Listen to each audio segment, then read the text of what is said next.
You join the job to help people. It's more of a vocation than an actual job.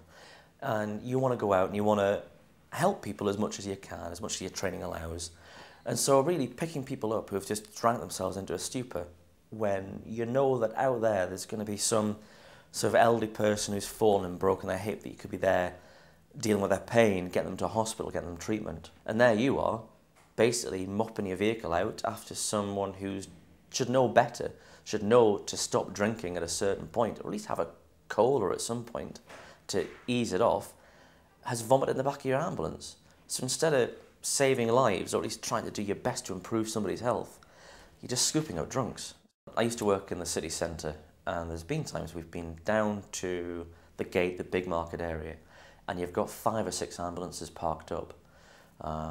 And that's a lot of resources that are just tied up, picking up people who have either drank themselves unconscious or drank and fallen over or been assaulted because of alcohol. You can pick somebody up on a Friday night or a Saturday night and you'll get sort of Doris in her 80s who's got got abdominal pain, or she's short of breath, and you know that you're going to be wheeling her into a waiting room or into sort of the treatment area that's going to be full of young and old drunken people who are lolling around on chairs or have fallen on the floor and are lying there, or vomiting, or covered in their own bodily fluids, or swearing, or being abusive, or trying to start fights.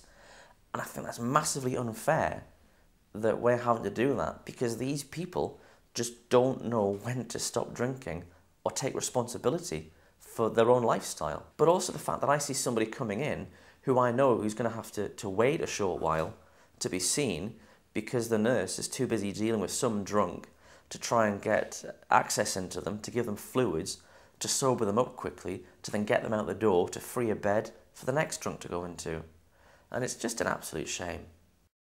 I know from our point of view, from our service, the health education point of view, we are being asked into a lot more community groups and a lot more communities in Gateshead, South Tyneside and Sunderland to address alcohol use. It's being perceived by others as being more of a problem. Drinking in public environments actually has an effect on everybody in the community. It can make people feel less safe in the place where they live.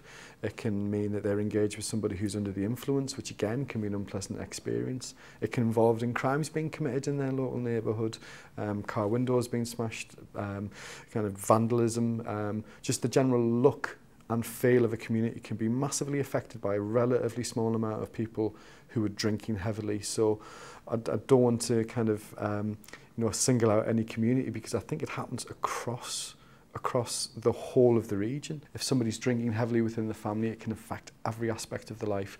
It can affect the finances and the ability to work. It can affect their ability to have a good, healthy relationship with other family members. It can cause problems within the community because people get a reputation of displaying antisocial behaviour. I think one of the worst alcohol-related cases, there's probably several or numerous, it depends on what angle you look at it from. I think it was about 3 years ago now, we had a young couple, 2 young couples in a pub, had a domestic over, one of them nudged into one of the partners. The door staff escorted 2 of them off the premises. The other couple went out the back door, came round, and the guy punched the other guy once and killed him. And obviously we attended that and dealt with that, and the guy was dead on the pavement by the time we got there. And our attempts to resuscitate an ambulance, he was dead, 1 punch. The incident on New Year's Eve, the lady with her face split right open, I mean, her eye was virtually hanging out, you know, and obviously not pleasant. She's lost periphery vision in one of her eyes now. Youth, a few months ago, who was basically totally comatose. Again, fortunately, we had a paramedic with us on that occasion, and the paramedic had to resuscitate him with a defibrillator and intubate him. You know, when we were there, and obviously we were assisting doing that, and I think an ambulance on that occasion was travelling some distance, and again, he would have died, you know, and that's alcohol related. Fortunately, his friends were with him, and they told us he'd been drinking Jaeger bombs all night, total alcohol overload, and his body just shut down. He was, you know, in all intents and purposes dead until the paramedic brought him back. Alcohol does play its part, but it is never the cause. Obviously the difficulties for us is that alcohol plays its part in some of our lower level domestic abuse, but also in some of our higher level domestic abuse. And what I mean by that, that can be the cases where, you know, people are being significantly harmed to the point that, you know, this could cause them death. And the thing is also with alcohol, a lot of victims use alcohol, and they use alcohol as a way of coping with what they are, you know, being subjected to. Maybe it doesn't hurt as much if they've had some alcohol themselves when they're being hurt. And obviously from a policing perspective, it sometimes makes both the perpetrator and the victim difficult to deal with, because we've got to go there and get the facts from people who are under the influence of alcohol and can behave, you know, quite challenging with us. We get about, or we certainly got, financial year 2010 to 2011, over 11,500 reported incidences, which is a lot of incidences. Now, we can probably have about half of those which are alcohol related, as in alcohol's been something that officers have noticed when they've actually gone and attended. Our difficulty is to actually be able to say how much alcohol played its part. You know, we don't record how many bottles of wine somebody's consumed or anything like that, but we will be asking a question, you know, does your partner use alcohol? And we've had obviously quite a substantial amount where alcohol is playing its part in domestic abuse. Somebody who's already abusive may take it a little bit further because they're under the influence of alcohol. When you ask whether the problem's getting any better or any worse, I certainly wouldn't say it's getting any better. I think more people are probably consuming alcohol. Obviously, if you want to look at the current situation, obviously more people are out of work, there's obviously stresses on families, etc. So I think the actual use of alcohol is probably going to increase. Certainly in domestic abuse cases, we don't see any decrease in the number of cases that are coming to our attention where alcohol is playing its part. And I can't really see that changing. I think the problem is with alcohol, it's still got this massive acceptability. And the other thing, joined with the fact that so many people still think that domestic abuse is acceptable, we're not in a very good position there. I thought the most effective way of getting over the impact of alcohol in the emergency department would be to read you a statement from an incident report that one of our nurses has put in. So a patient was brought into the department by the ambulance crew in an intoxicated state. He was abusive and uncooperative towards the staff nurse while she was assessing him in the treatment room. After a while, he was transferred up to the resus room as there was a concern as to him protecting his airway. I then undertook his care and proceeded to record observations. During this time, the patient remained uncooperative. During the course of his stay, the patient insisted on spitting on the floor. He then urinated on himself, soaking the treatment trolley on which he was lay. This was followed by vomiting a large amount of liquid over the floor and trolley. This action will mean the trolley being taken out of service until it can go through the bed wash. When the doctor came to assess the patient, he would not cooperate and answer questions, although he was sat up and conscious. It was decided the patient was in no danger and could be discharged. He was asked to leave the department but ignored the request, and police were called and escorted him away.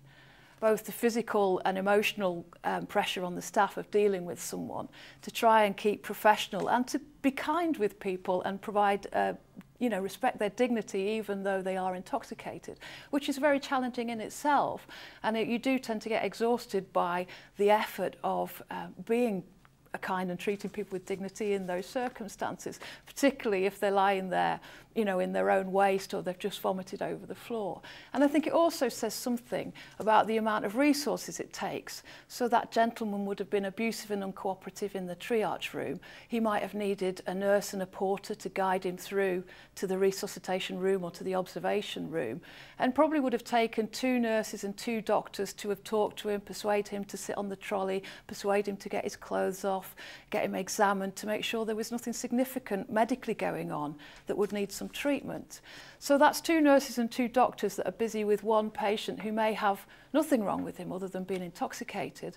But during that time, you've got other patients who may be having symptoms of stroke or heart attacks or sepsis, where you know that every minute that you're not getting to them is reducing their chance of survival. And the frustration of dealing with someone who may have something serious wrong with them but may not, when you know you've got other patients waiting who probably have got something seriously wrong with them, that's very frustrating. I think one of the difficulties for emergency department staff is that there is an an element of humour in dealing with people who are drunk and incapable, and I think it's part of our culture, particularly among the 18 to 24 age group and even younger, that it's actually quite funny to get drunk to the point of incapacity or to see your friends drunk in that way. But the reality is it really impacts quite severely on the way that the emergency department can deliver care to other people. The campaign message is enough is enough, and I think you wouldn't find an emergency department medic, nursing staff, a radiographer, a porter, a domestic, anyone who wouldn't endorse the message that actually enough is enough.